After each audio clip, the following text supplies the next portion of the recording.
Welcome to Life-Changing Challengers, the podcast where passion meets purpose. I'm Brad Minus, your host, guiding you through stories of transformation and triumph, from endurance feats to overcoming adversity. Our guests defy the limits and inspire action. Ready to ignite your desire and incinerate your barriers? Join us. Your journey to the extraordinary begins now. And welcome back to another episode of Life-Changing Challengers.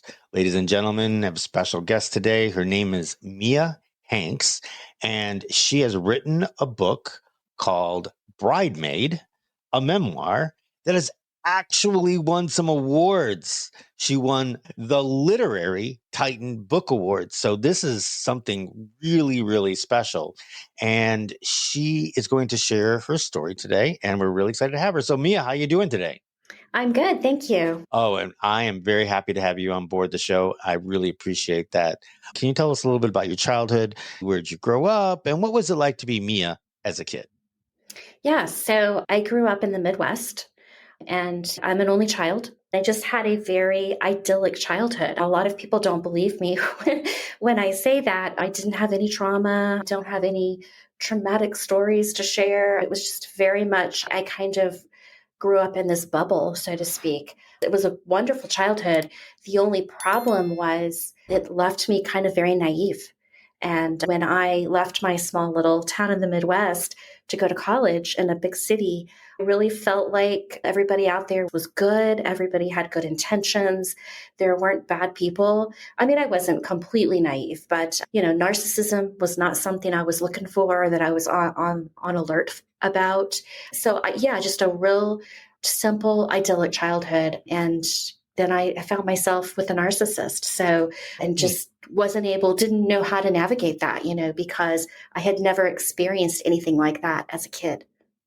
All right, so let's step back a little bit because you and me have very similar childhoods. I grew up in a small town. I was an only child. Oh, wow.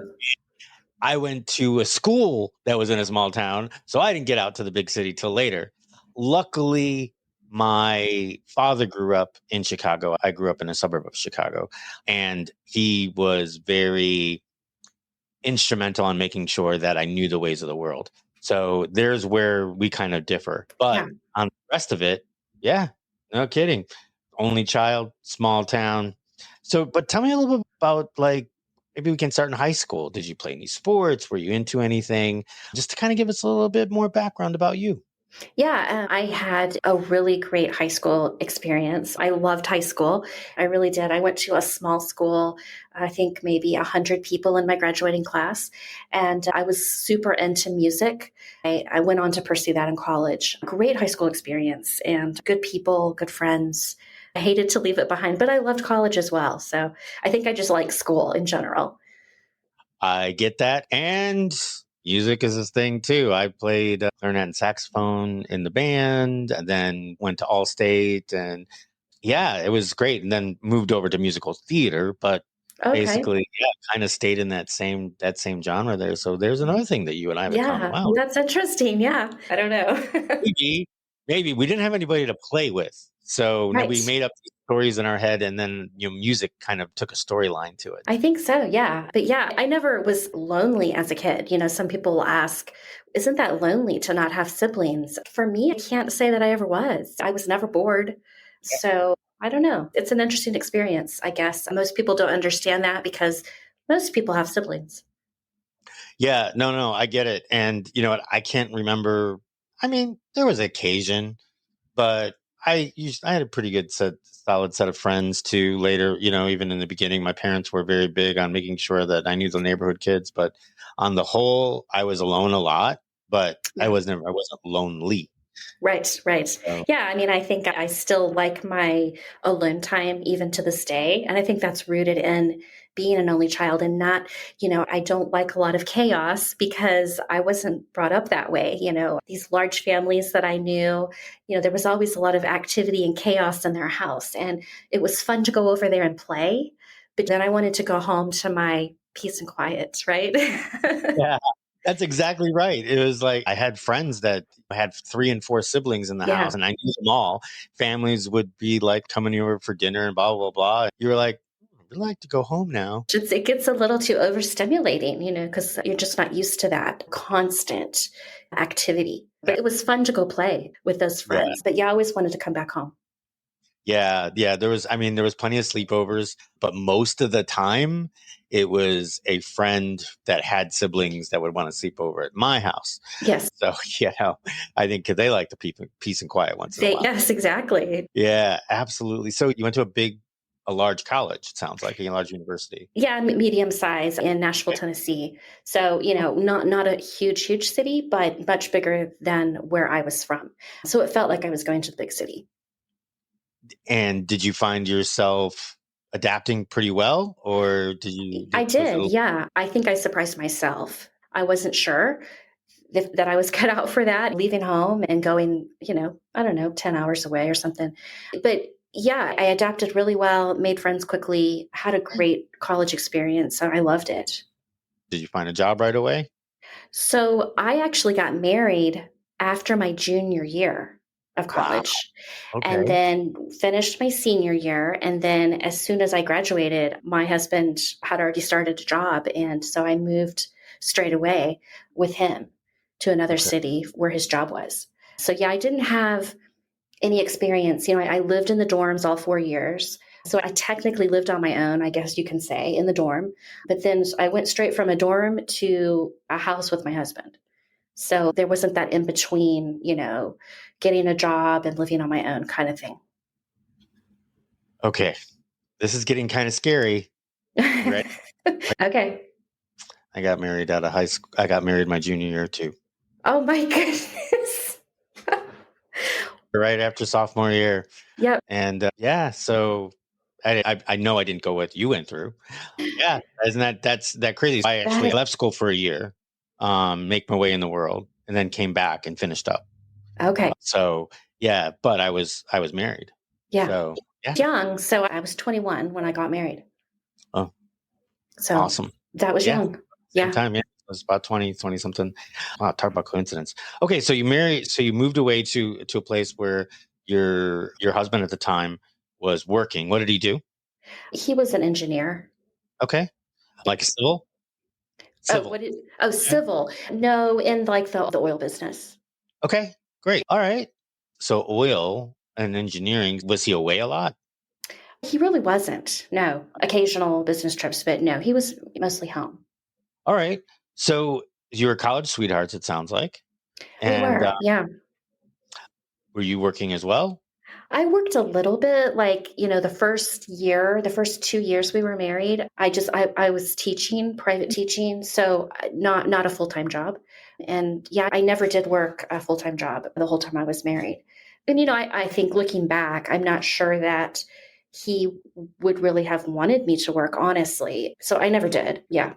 Okay. I was just part-time for a couple of years here and there. All right. Well, you were teaching music. I was. At least you got to do something that you loved. Yeah, I did. Yeah. But you weren't performing. I was not performing. And no, I didn't want to perform. So all in all, when you first got to your new home, would you say that you're pretty content? There were a few red flags early on that I tended to sweep under the rug because I thought, we're newly married. This will get better. I just need to give it time. So I thought I was pretty happy, but in retrospect, something was off from the very beginning. Okay. Can you just elaborate on the red flags? That obviously these are hindsight. But what were some of those red flags that you swept underneath the rug?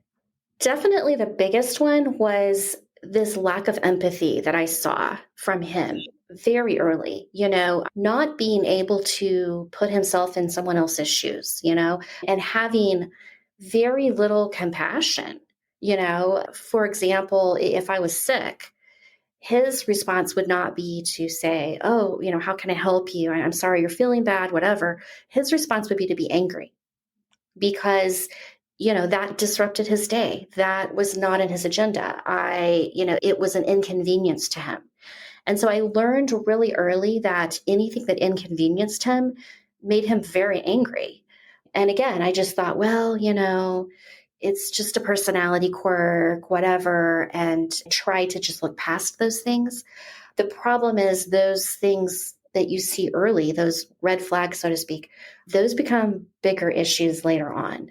And that's what I didn't know. I was just too naive to realize that these things were not going to go away. I thought if I just hang in there, if I just hang in there and just try to be the best wife I can, this will all fix itself. And that was not the way to approach it. It's so interesting. I have to tell you, so like I mentioned before, I've got a few episodes of people in your situation. And you know what? That is a common denominator. Yeah. It is very interesting that is the lack of empathy. And Very you much. are not the first person to sit there and give the sick example of you being sick and your husband or your ex, them getting angry. That's not the first example. You're not the first person to say that. That is unbelievable. So yeah. It's typical of narcissists. Everything's about them. So anything that is inconvenient or doesn't flow with their plans or how they think the day should go. A narcissist can be the nicest, most charming person in the world as long as everything's going their way. But as soon as something disrupts, it's like Jekyll and Hyde. So I definitely saw that very early. Wow. So did you have like date nights? Did you have friends that were couples? Were you active in the church or anything like that?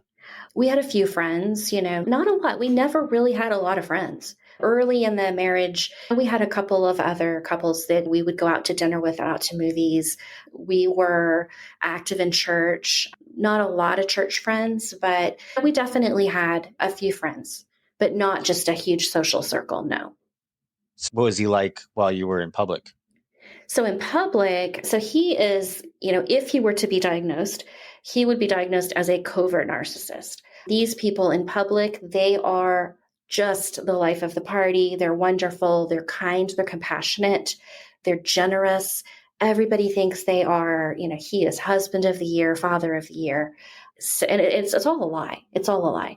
But the problem is, being young and naive like I was, I sort of helped him, and I didn't realize I was doing this at the time, but I sort of helped him wear that mask. Yeah, he's so great, and I'm telling everybody else, yeah, he's a great husband, everything's great, everything's perfect. And I was sort of helping that false image along, and I look back now and realize, yeah, I was kind of living that lie with him. And I guess to me, it seemed like what I needed to do: protect his image, make him look good. And I did my job pretty well. I think everybody bought the lie he was living.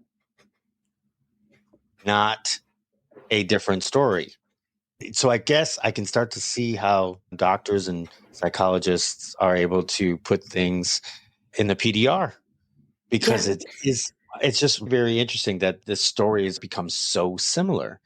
They do. The narcissists really, if you talk to very many people who have been in relationships with narcissists, you'll find that these people, it seems like they're all playing from the same playbook.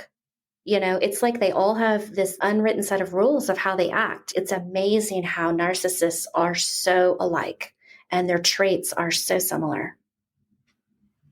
Mm. Did you have children?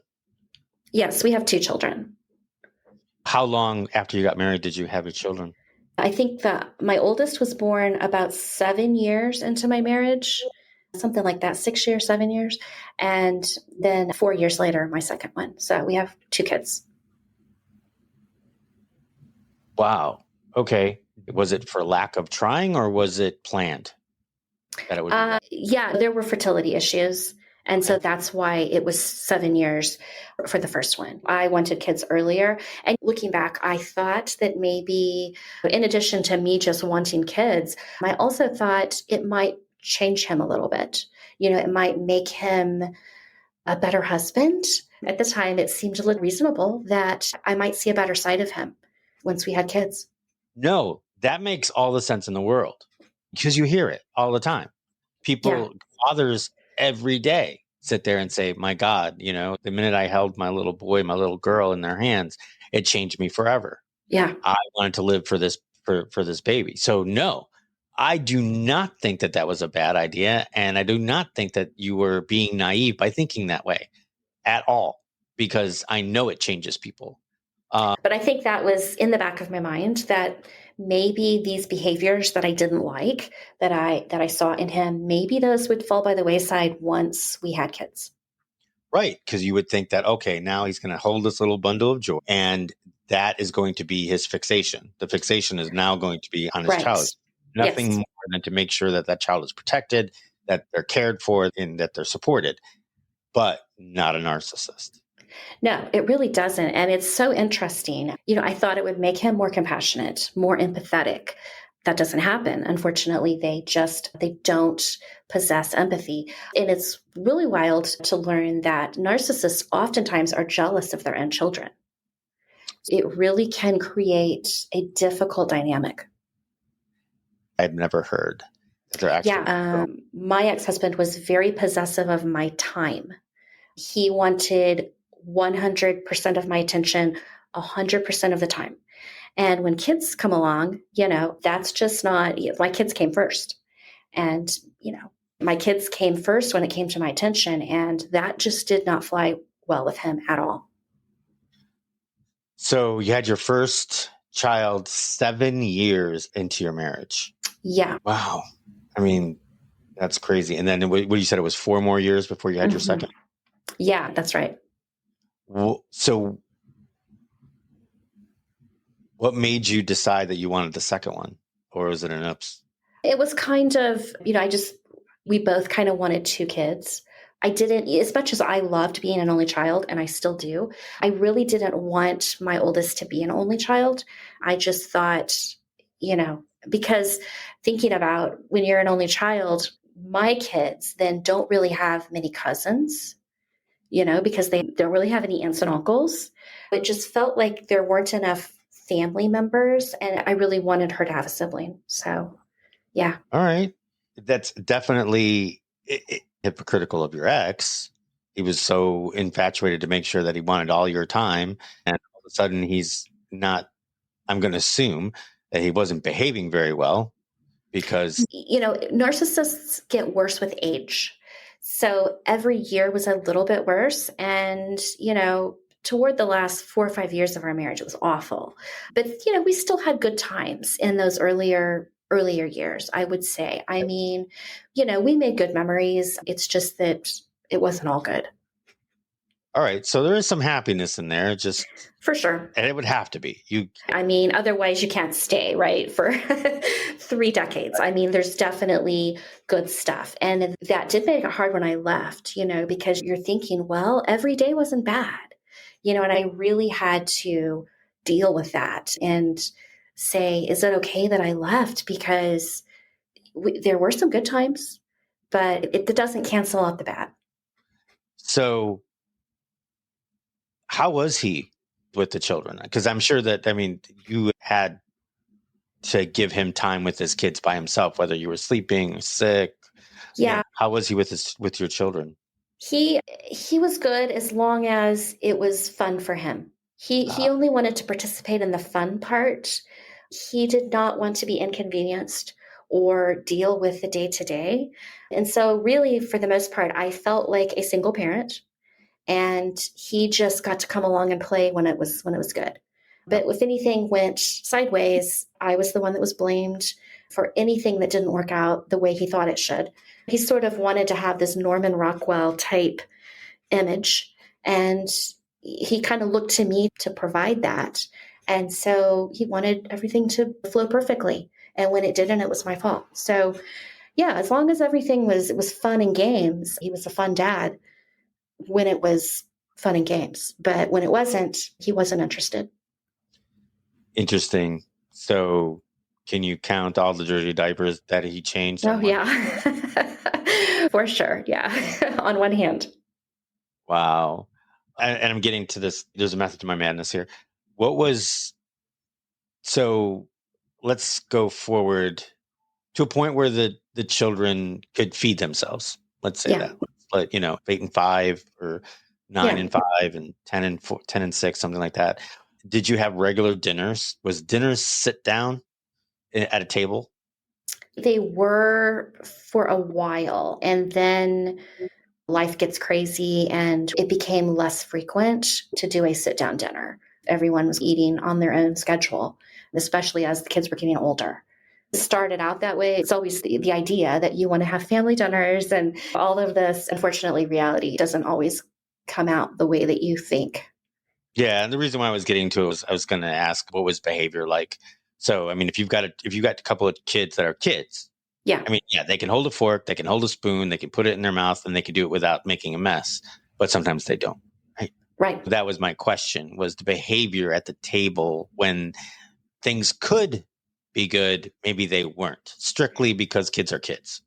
Yeah, I mean, he would be very upset with me if, say, the kids were fighting. My kids fought like cats and dogs. So it was difficult. He, for whatever reason, in his perfect world that he thought he lived in, the kids didn't fight. Everything was great and everybody got along. That's not reality. And so, yeah, I mean, he was mad at me most of the time because the kids were fighting or the kids were doing this or that, or they were interrupting him and he was trying to work and why aren't you making them be quiet? So it was challenging. Those were some difficult years. I would say those elementary school years, I had a lot on my plate trying to keep the kids somewhat under control so that he wouldn't be mad at me. And it was a lot going on. So basically, he wanted Gilead. Yeah. And then, of course, you move into the teenage years and it gets even more complex. So, yeah, it was challenging for sure. I was just trying to spike the moment there, and I thought you got that reference. That's all. I didn't know.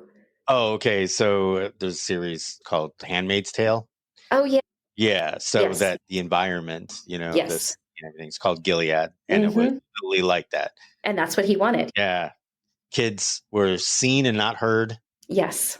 but everything was Norman Rockwell, That's white. what yeah. Yeah. It's not reality. For me, I put a lot of pressure on me because then I start to internalize, they narcissists use these tactics, gaslighting, you've heard of that term. They do a lot of that and this like, kind of coercive control. And they really make you feel like you are responsible for anything that doesn't go right.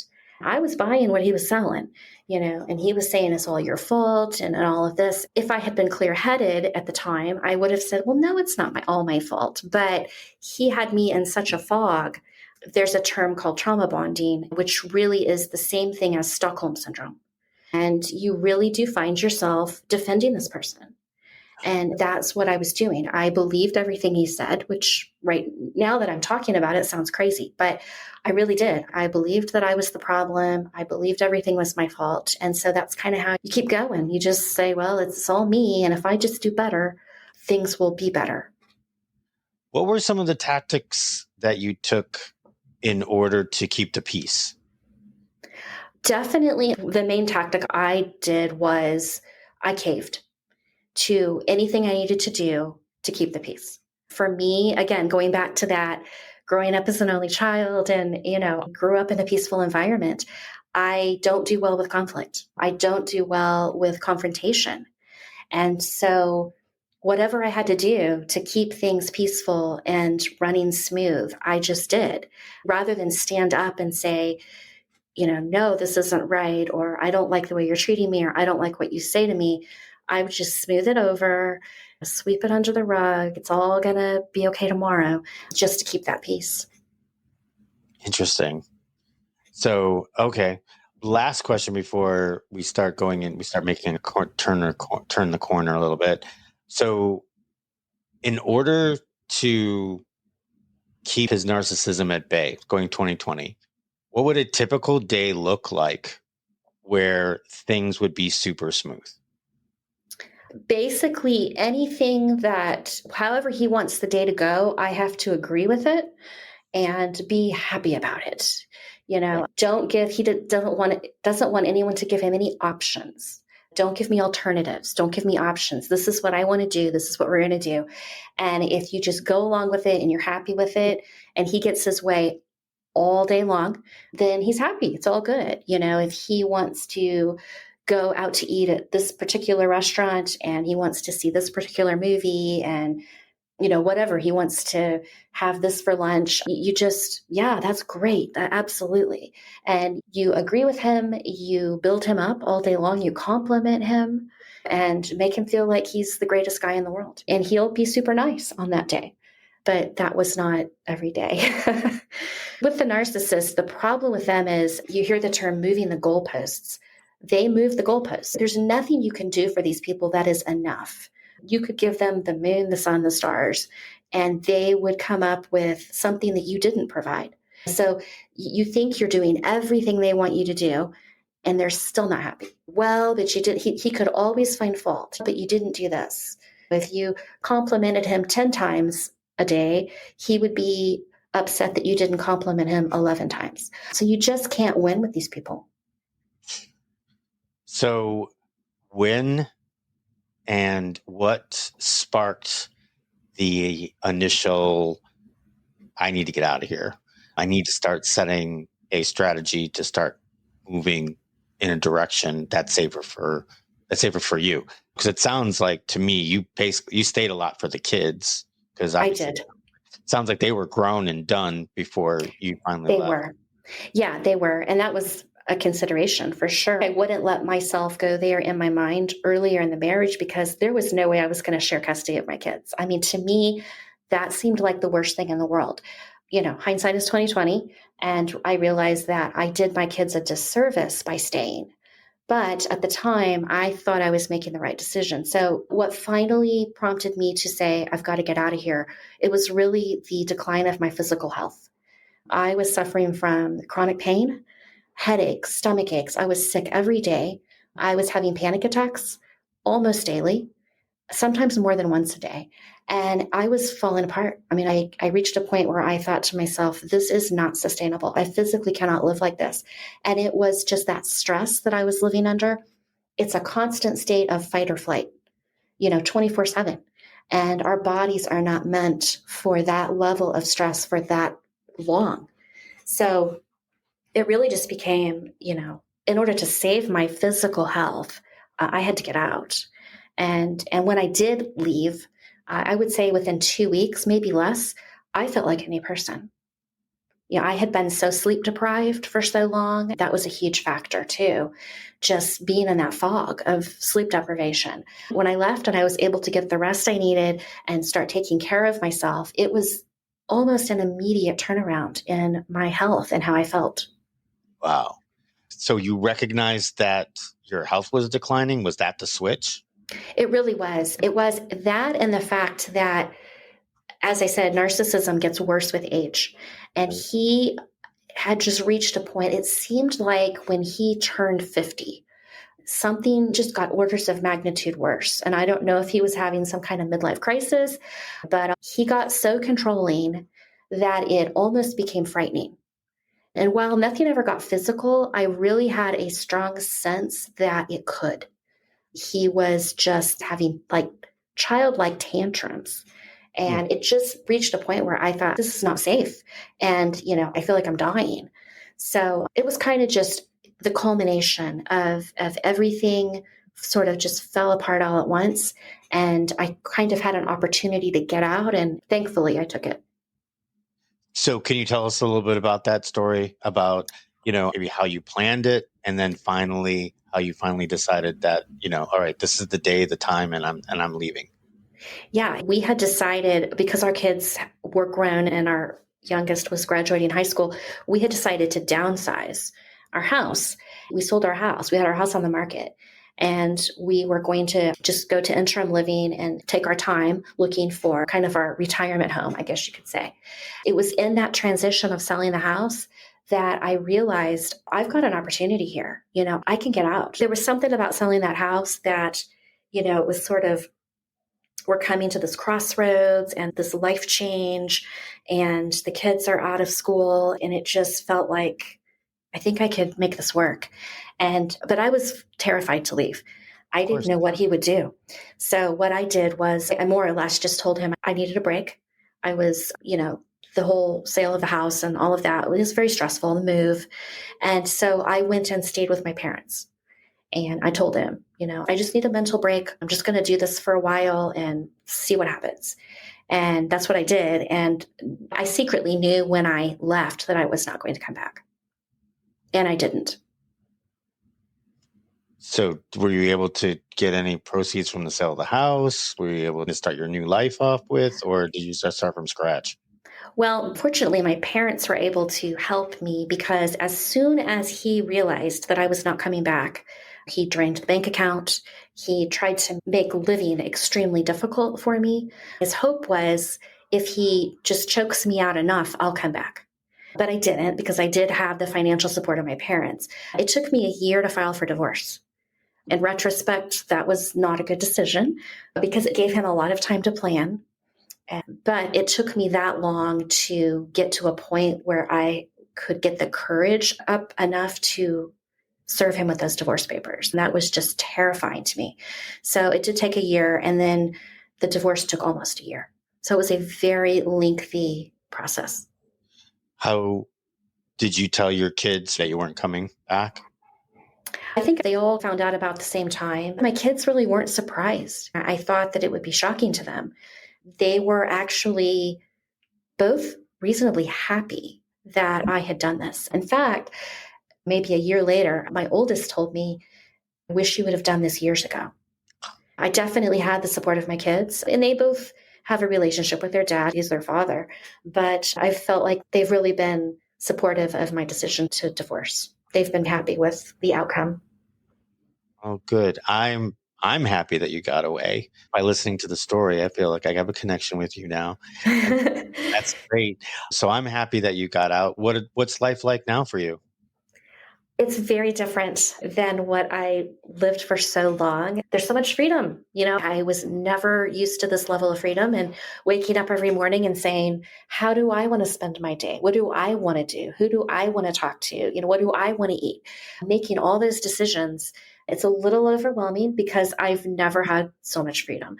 But at the same time, it's really exciting. And yeah, I'm enjoying getting to go on podcasts and talk about, some people say, why do you want to keep rehashing that? And I say, well, because it's amazing how many people out there are in these situations and they don't realize it, or they think they're the only one.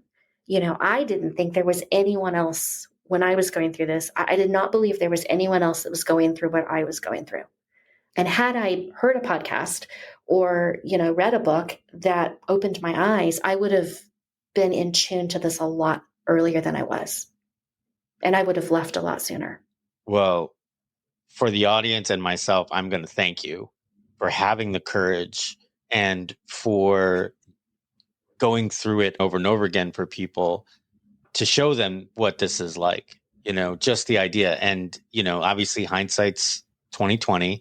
So when you're starting to see that very first red flag that you had, that you realized that, hey, the guy's got no empathy.